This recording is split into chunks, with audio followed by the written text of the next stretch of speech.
Sub station में खौफनाक आतिशज़दगी।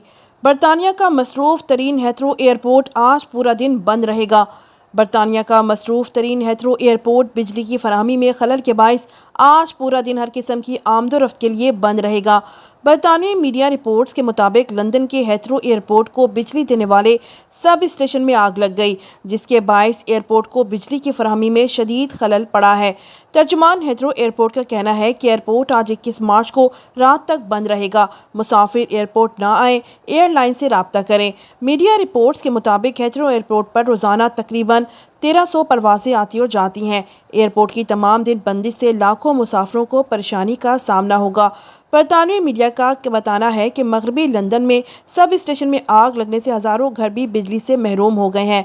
Sub station के करीब वाक़िया 150 घरों को भी खाली करा लिया गया है और धुएं के सबब करीबी आबादी को घरों की खिड़कियां बंद रखने का मशवरा दिया गया है। सब स्टेशन पर लगी आग पर काबू पाने के लिए 10 फायर इंजन और 70 फायर फाइटर मसरूफ हैं।